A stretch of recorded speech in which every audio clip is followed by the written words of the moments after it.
Hello, my name's Daniel Foley from the agency Assertive. Another quick thing I'd like to talk to you about today is CTR, click-through rate. Now, click-through rate is sometimes overlooked with SEO, or it's not discussed in a great deal of detail. And to be honest, with click-through rate, there isn't actually a great deal to it. Click-through rate is calculated by impressions to clicks, how many impressions something generates and how many clicks it gets from those impressions. Click-through rate can be seen in Google Search Console. It's where most people will see CTR unless they're running paid ads, which they can see CTR in the Google Ads interface. But talking about it from an SEO perspective, signing into your Search Console and looking at your query report, you can then begin to take a look at CTR at keyword level as well as collectively at the report summary level. So click-through rate, why is it important? Well, click-through rate is a quality indicator for your title and description within the search results. There are additional things that can help drive up CTR, such as aggregate schema with the gold stars, or additional site links, or other additional rich snippets. When we look at click-through rate, what we're looking for is we're looking to generate the highest possible click-through rate for a page in an index for given keywords. Now, there are a couple of things that you should always consider. Number one, whenever you look at the Search Console, always filter out your brand, because typically when people search for your brand, they're most likely to click on the first organic result, which is your website. That will give you an incredibly high CTR of 80, 90, 95%, and that actually impacts the actual CTR of non-brand terms across the board, because when you filter out that data, you need to see CTR collectively without brand searches. So when we look at click-through rate, we want to be pushing for a high click-through rate. Anything above 5% is considered very good. Now, click-through rate is calculated, as I mentioned, on impressions and clicks, but different results can have different click-through rates, depending on where you are on page one. So to put it quite simply, click-through rate is influenced by your title and your description, how well they're written, the organisation of the keywords, and how it appeals to the end user. Now, in this example here, I've used cheap Nike trainers. So the first thing to consider before we look and talk about CTR is, what is the keyword that we're going after, and how do we increase the CTR of that keyword? So in my example, cheap Nike trainers is the keyword that I've searched for in Google. Now, cheap Nike trainers is more than likely going to be a commerce term, because searching for it infers with the word cheap that someone is looking to buy cheap Nike trainers. So whenever you look at a keyword, always remember the type of keyword that you focus on infers what the search intent is.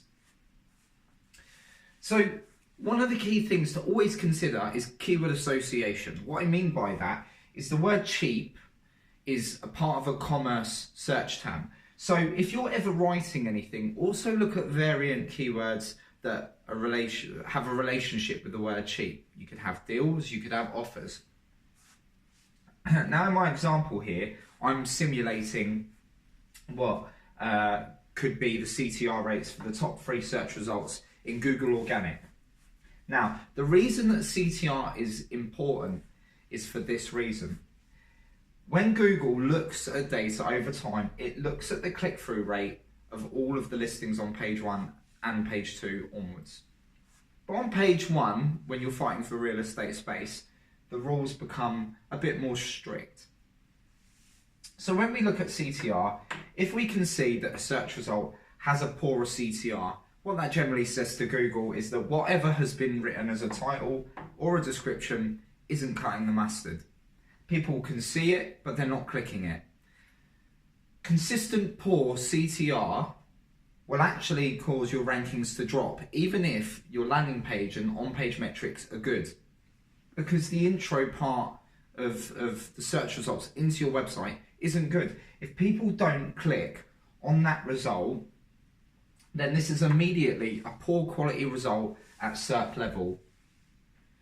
So this is why CTR is actually an important part of SEO, but not generally something that a lot of SEOs focus on. With CTR, the more you leverage growth, the more likely you are to help contribute towards a growing organic position.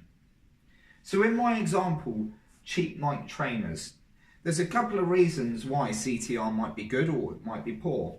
CTR for this isn't as high in my example because the title is just cheap Nike trainers and Nike store. But because this is the brand, Nike, this is likely to be quite trusted. So it has a CTR of 4%, even though the title isn't as optimized as it perhaps could be. The second result, Nike trainers online cheap. In this example, I've made it poorly written. And you do see poorly written titles and descriptions quite regularly in search results. Something that is poorly written and doesn't necessarily incorporate the term is likely to have a lower CTR. That's not to say that you always have to have your keywords at the front of the title. That's quite old school now. However, writing something that directly connects with the user's search query is always better. Buy cheap Nike trainers online. Now this has got a CTR of 5% because my search for cheap Nike trainers, well, I would like some cheap Nike trainers, and obviously searching for cheap infers that I probably want to buy some. So putting buy in there creates that secondary association. And last but not least, online. Obviously, I'm doing a search online. If I want to buy something, I'll do it online. But it's association, it's word association, which captures people. Now, I haven't written descriptions. I probably should have, but unfortunately, I don't have a massive amount of board here. But whenever we write a title and description, they need to have affinity. They need to be related, and they need to use power of suggestion, and they need to be well constructed. Whenever you produce a description for whatever landing page that you might have ranking, you need to test different descriptions, allow at least 30 days, and then benchmark CTR. You can use the compare CTR options in Google Search Console to compare how your changes in meta description impact CTR. If you do this process continually and you refine it, you should be heading for a CTR of 5% plus. Anything over 5% is good. Anything between 1.5%, 2% to 5% is acceptable. Anything below 1% needs work. Thank you.